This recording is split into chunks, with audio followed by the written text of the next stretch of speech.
Hi everybody, welcome to our snippet on the monthly member hour log. Hopefully that's what you came here for. My name is David Weatherly. I'm one of the AmeriCorps portfolio managers here at YouthBuild USA, and I'm also the author of this tool. So if you do run into any issues using this out in the field, please reach out to us and I'm happy to help navigate any technical challenges. But today we're going to be walking through the monthly member hour log, explaining how it works, and walking through some of the more maybe complicated pieces of it, make it clear on how they function and how they can help you and your program and your young people record their hours and make sure that everything is appropriately saved and documented. So let's start walking through everything. First, we're going to start off at this Start Here tab, conveniently named. You'll notice throughout this I have a kind of a very on-the-nose naming convention for things.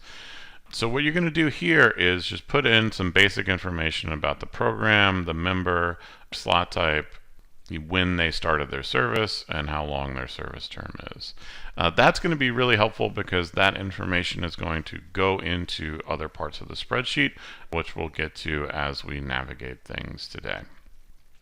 You'll also see this section on training hours, service hours, and fundraising that define these three buckets of time. And that's really what we're going to be using this hour log for, is recording training hours, service hours, and fundraising hours from an AmeriCorps perspective. So please familiarize yourself with these definitions. We do have some additional tools on our website that go through these a little bit more in depth. If you ever have a question about, should this be service, should it be training, should it be fundraising, please reach out to your portfolio manager. It's really important that you get all those categories understood correctly so that you can accurately record your members' hours. So let's dive in, and we're going to jump into month one for our member Navani Colon, which is a reference to the Stormlight Archives. If any of you are fantasy fans or Brandon Sanderson fans, it's one of the characters there.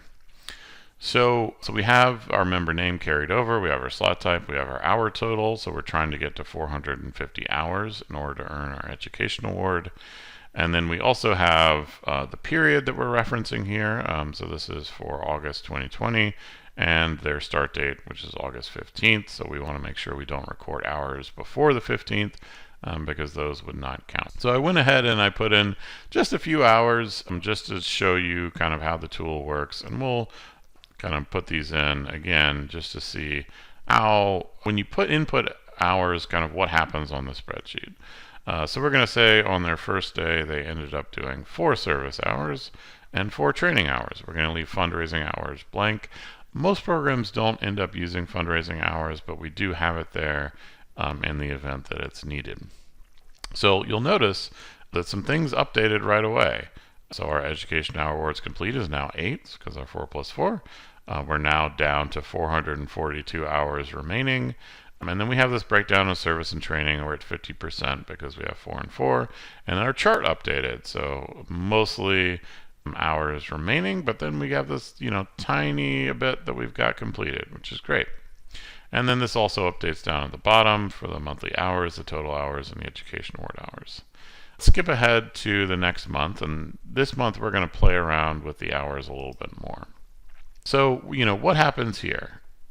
Well, if we put in some more service hours, some more training hours, our chart updates, get a new service training hour percentage, and then down at the bottom we have 246 for this month in terms of service hours, 146 in training hours, 392 total.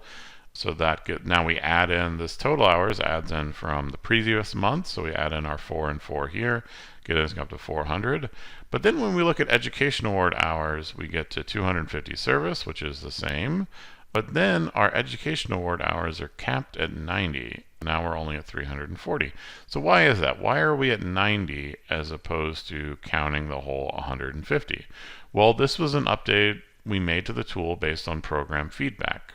So there's a rule in the AmeriCorps network, if you're not familiar with it, that members should have no more than 20% of their service time be training hours.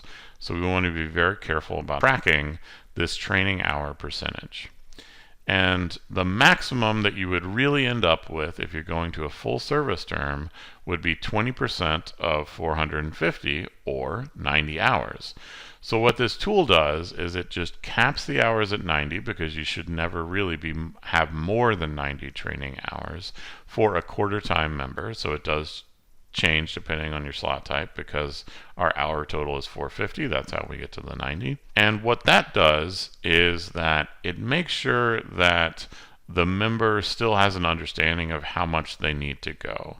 So say, for example, we didn't have this cap. Well, we would have an extra 60 hours that would show up here, and it would make it look like they only have 50 hours left to earn their education award, when in reality they need that 110 service hours, and it needs to be service hours because they can't get credit for any more training hours in order to earn their education award. So that's why we made this change, to really make it more clear to the member about how their service term is going and how close they are to earning that education award. So really, when you're using this tool, ideally you're going through, we're updating all the hours, we get to the end of the month, we print it off, you're sharing it with the young person is signing off and dating, the supervisor is signing off and dating, or another program staff who can certify the hours, and you're really informing that member, okay, here's where you're at, here's how far you have to go in order to finish your service term, and we want that to be as accurate as possible. And you can use this tool to help explain that to your young person. Look, you did a bunch of training hours this term. However, AmeriCorps only counts so many training hours towards your education award. So here's how close you are to your education award. This bottom line number, that's what we're focused on. So hopefully that helps tell the story with your young person. Let them navigate the hour log so that they have an accurate understanding of how many hours they need to complete their service term. Another thing that you might notice is, even though we have this cap here and we have capped it at 90 hours, we're still actually over 20%, which is why this is a little bit yellow here. We're actually over, we're at 26%.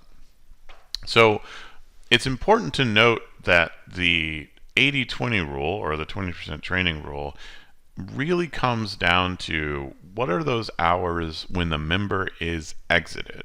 So it's okay to go a little bit over here and there, but we want to make sure when we exit this member that this number is at or below 20%.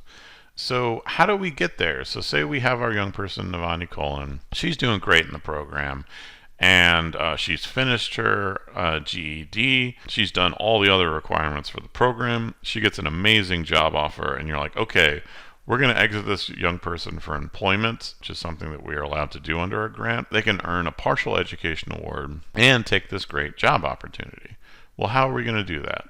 So I would say anytime you're going to exit a member, you go to this Exit Helper tab. So what this does is it helps kind of walk you through the process of entering in all the information you need to enter. And then we're going to use some other tabs that I'll show you in a minute to complete the process.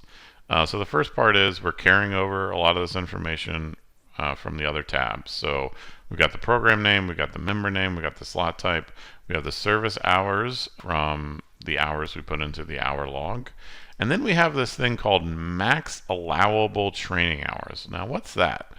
So maximum allowable training hours is, okay, if we go off of our service hours, if we wanted our training hours to be 20%, what number would we get to get there? And it turns out the math is relatively straightforward. You just take your service hours, you multiply them by 0.25 or divide by 4, and you end up with, okay, this is the number of training hours I could have without going over 20%. This is the number that ultimately we're going to end up using for recording this individual's training hours. But on our hour log, we're at 90 hours. So, she ended up doing a total of 150 training hours. But because of the cap, we have that at 90.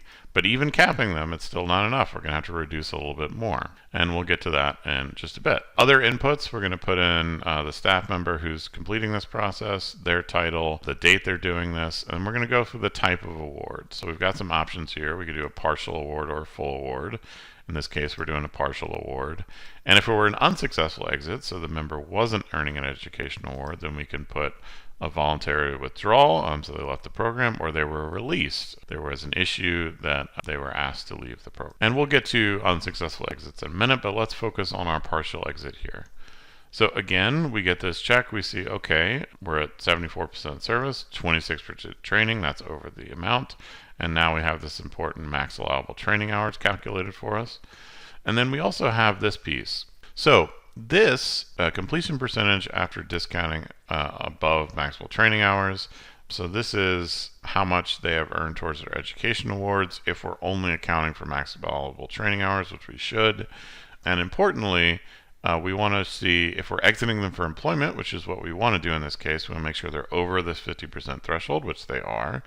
And then we also want to make sure that they're over the 15% threshold, which they are. So that means that we're good to go. So the next step in the process would actually be going to the training hour memo. So you're going to use this anytime you have a situation where your hours on the hour log are going to be different from what you're going to end up putting in eGrants to exit the individual. So if we look at our hours on the hour log, we see that we're at these 90 that's been capped.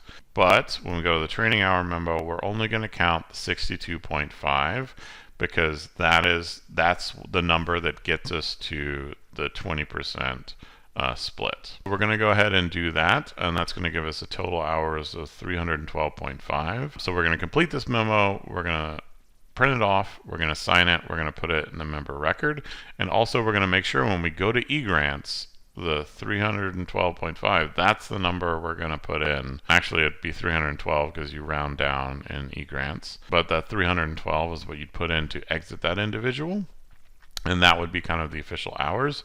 And then their partial education award would be based on that. So if we're exiting somebody with an award, we have this certificate that you can use and print off. Shows they completed 312 hours, and it shows an approximate amount for their education award. Again, this is not an exact amount. The amounts are calculated by the National Service Trust, but this is a percentage based on the hours served. So it's not exact, but it should give the member a general ballpark understanding of what they should expect from their partial award. That's the partial award process. So let's go back, and we're going to say that unfortunately Navani had some issues, and she is actually going to be an unsuccessful exit. We're going to say that she was released from the program due to full rules violations. And, we potentially want to make sure that we spell this out somewhere else in the member file so it's clear what these multiple rules violations are. But here's just kind of a quick understanding of what happened here. Okay? Now, we still actually need to worry about this max allowable training hours. Even though they're exiting without an award, we still want to make sure that they're exiting with the 20% training cap. So, we're still going to go and we're going to do the training hour memo. We're still going to have 312.5 hours as our hour total. None of that changes. But the difference is going to have this exit without an award tab instead of the exit with award certificate. So the exit without an award, these two sections of voluntary release or release from the program. So it just says the member, their total hours, the staff member verifying the circumstances, the name of the individual, the date, and then signing off. So again, this is something you should print off and keep in your records to verify that you went through this process, and you did that. So let's do just one more example. I'm going to go back to the hour log and add in some hours for this to work. So we're going to add in enough service hours to get to, I'm just going to say 110. We're going to add in 110 service hours, and now we're going to be at 360 service hours, 90 training hours for 450. So now we've got enough for a full award. So let's go take a look at what that looks like. So we go to the exit helper here. So we're going to change this. It's no longer released. We're going to say successful exit. We're going to go full award as opposed to partial award. We're going to look here, maximum allowable training hours 90, recorded training hours 90, so we're good here. Notice how that color changed and it's no longer orange. We go through here, 80-20, great, 90, great. All checking all the boxes here. And then we go to the exit for the award amount. We're going to have, this is the full award amount. and you can print this off and sign it and date it and give it to the member or keep it in their file. So those are the main features of the tool. I hope this was helpful, kind of going through different scenarios and how the exits would work. As always, if you have a question about how these things operate and you need help with an individual member, please talk to us. Happy to walk you through the process. One thing that I'll note is I was talking about exit for employment and going through the process, and I didn't go in full detail for that, but there is another video that talks about exit for employment, and please be aware there are also additional documentation requirements for that. But I wanted to just focus on using the tool here. So, please be aware there are other steps in the process when you're doing those things. But just as far as the monthly member hour log, those are the main ways that you're going to use the tool. I'll stop there. I hope this was informative. Again, if you have any questions, please reach out to us. And I hope you all are having a great time with whatever you're doing. And if you got a whole bunch of extra time in your day and you want to pick up a new fantasy series, I'm going to recommend Stormlight Archives by Brandon Sanderson. So on that note, I hope you all have a lovely time whenever you're watching this, and hopefully I'll see you all soon. All right, bye everybody.